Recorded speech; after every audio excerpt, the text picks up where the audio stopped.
You hire a financial advisor, you probably think, well, I'm going to hire this person and they're going to show me exotic investments that nobody else knows about, and it's going to make me a rich person. Okay, yeah, I get that. All right.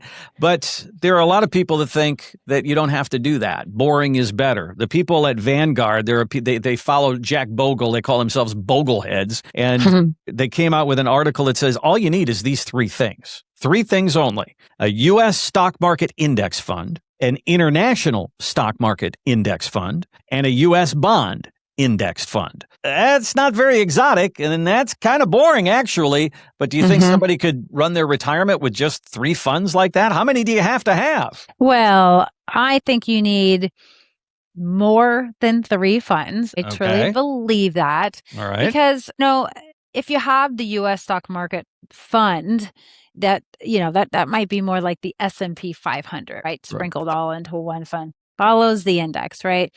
And everything goes up. Well, that's great. If you have a half your money in there and the market goes up 30%, then yeah, you're probably going to get your 30%. But then if the stock market goes down 30%, you're also going to lose 30%. So is it better to make the 30% and also potentially lose the 30%, possibly 40%? Or is it better to make maybe 15% and mitigate the downside risk to 5% or 7%? And it's all perspective, Randy. It just depends on the age and season of life you're in, what you've experienced, what you want your money to do, and what you don't want to see your money do, right? And so, for example, we have some clients that come in and say, Charisse, I don't want to lose a dime. Well, you're not going in that portfolio. We have some people, and I just sat with one of them, who says, I can handle all that risk. Give me more, right? And so everybody's going to be a little bit different, and we have to be able to cater to both. So even in that S&P 500 fund, you can invest in three strategies, for example, in the S&P 500 fund. One that takes no losses, one that takes 100% losses, and one that takes half the losses, which is really incredible. Most people are like, what is she talking about?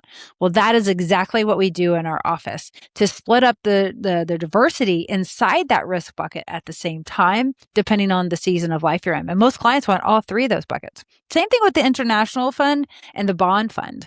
Like, I don't believe in just a bond fund. When you say, hey, I'm going to get this bond fund, for example, let's call it the aggregate bond fund at Vanguard, all corporate bonds, and interest rates start shifting gears, well, guess what?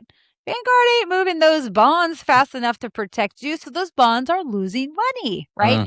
What if you had an active bond fund that has bond funds among bond funds inside of them, so they're not overlapping and doing the same thing, and they can manage the interest rate environment, because when interest rates go up, bond values go down, and vice versa. It's a teeter-totter. When interest rates go down, bond values go up. So there should be a triggering mechanism inside your portfolio that says, oh, I have this aggregate bond fund, maybe all corporate bonds. Hey, interest rates are going up. Oh, my bond's about to go down. And so most humans aren't going to make a change, but an algorithm will if you have it built in, or you have a human element that does active trading inside of a portfolio. So we just want to be not creative. We're not reinventing the wheel, but we want, you know what people want, Randy? They just want to know somebody's thinking through this stuff as this stuff is changing, because they want to be in Tahiti drinking their Mai Tais. They want to be on the cruise ships with their spouses. They want to go camping with their grandkids. They don't want to worry about this. This is my job. This is my time to shine and impress the people